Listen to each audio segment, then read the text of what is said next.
It's recording. Okay. Okay. So you start from the beginning. Okay. All right. So let me think now. I came into Scientology in 1981. My mother had just died, so Right. I was quite vulnerable. My husband actually got us all involved, and we lived in East Grinstead. Right. And went to St Hill, but at first I wasn't allowed processing or auditing because I was an illegal PC. So I had a program, and I did, I had to read all of LOH's books, and I did that. Right. And I helped set up a school, a study detector school, and worked there. And then eventually the illegal PC status was quashed. Okay. So then I was allowed processing. Right. And so at one point I went on staff.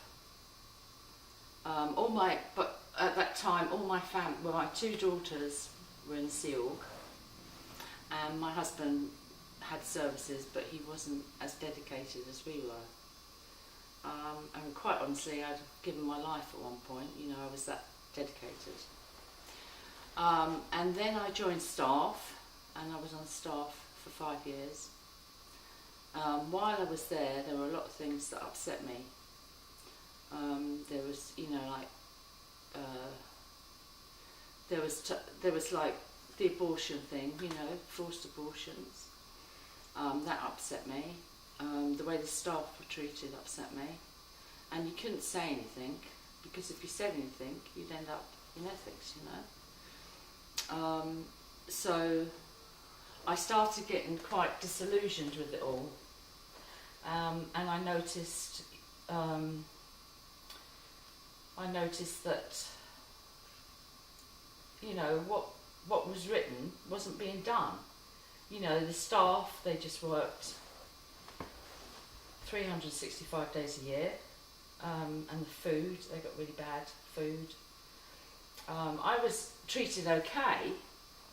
Anyway, so I carried on with my processing. I was on the Class 8 course, and the CS, case supervisor, I'd done OT3, and she said to me, I want you to do OT4. And I thought, oh great, I'll do OT4. So the very next day I went and got a loan, and I paid £5,000 for OT4. And then I had my SEC check that you have, your eligibility for the OT4. And then my folders come back, and I was told that I was an illegal PC again. So I couldn't have anything. I wasn't on, I was kicked out of staff. I couldn't be on staff. But you already paid the money. Yeah, exactly. Oh, that's anyway, convenient. That's right. So but because I had two girls in SEALG, I had to keep my mouth shut. But I was very upset at that time. This was 1995. So I then I didn't have any services. I couldn't anyway, because I was illegal PC. And then there were things going on in the organisation that I didn't agree with my daughters. I don't really want to go into that situation. But anyway, one of my daughters left.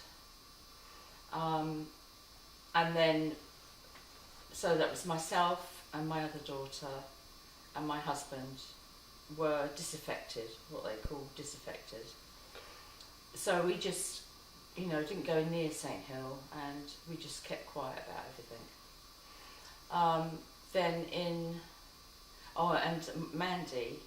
And Mandy was still there. Mandy used to come home, and we'd go shopping together, and we were a very close family. Right. Excuse me. Anyway, So now Mandy was there and she was working and everything was fine. Her husband had been sent to Los Angeles I think it was 2 years prior. So she was on her own at St Hill. You know, her husband was here, she was in East Grinstead. So 2 years after, she was ordered to go to Los Angeles. Right. We didn't want her to go, but we didn't say, you know, we don't want. Well, we did say we don't want you to go, but anyway, she went. When she first went, she hated it there. You know, she's in LA. She would phone 3 or 4 times a week, and she would cry, and she couldn't sleep, and she was really in quite a bad way. And at that point, I thought, well, what am I going to do? You know, if I go over there, they won't let her come home. So what do I do? So I contacted Bonnie Woods. By this time, I'd stopped using anything to do with Scientology. Anyway, so I contacted Bonnie Woods. You said you had to deprogram yourself. Yeah, so what I did, I stopped using all the words because they've got their own terminology. And then I started looking on the internet. And on the internet, you know, I could see there was different stories, and I knew the people that they were talking about. Right. And I knew it was true.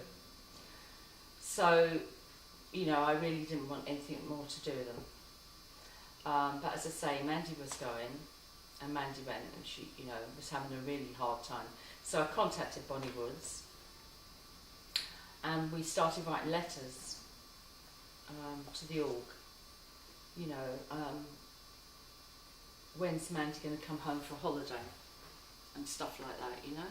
Right. And they didn't like that. Then I was having problems with my husband. So it was just getting, you know, there was Mandy in Los Angeles crying, and, you know, I was, as a mum, I was really worried about her. And then I was having problems with my ex-husband. And, oh God, I can't remember what happened now.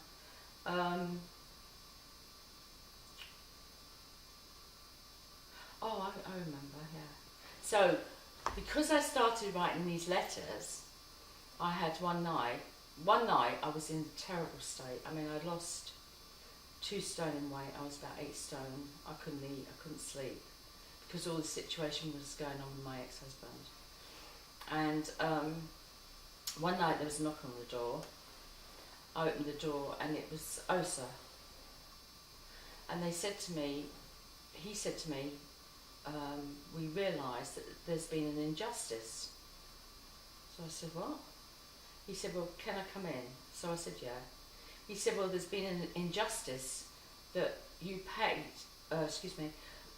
you paid. I had asked for the money back, by the way, by this time. Right. For what I paid for OT4. Yes. So he said, you paid for OT4 and we think that you should have it back. Right? And at that time, because I was having problems with my marriage, I couldn't, I just wanted to go somewhere else, you know, like bed and breakfast, but I had no money. I had nowhere to go and no money. And I was living with my ex-husband, anyway, that's another story, but he said, we've got this check, so he gave me a check. He didn't make you sign anything? Of course he made you sign Yeah, something. yeah. That's a Yeah. So he said, you know, oh, and I thought, great, you know, I'm not interested in Scientology anymore, so I can go and stay in bed and breakfast and, you know, get over what's happening. right. So anyway, so I accepted it, and then I had to sign a waiver. So I signed the waiver, and he said, have you got any books or anything? I said, yeah. I said, take them all, you know. So he took all Scientology books, so he took them. And then as he was leaving, he said, you do realise that you'll be declared now.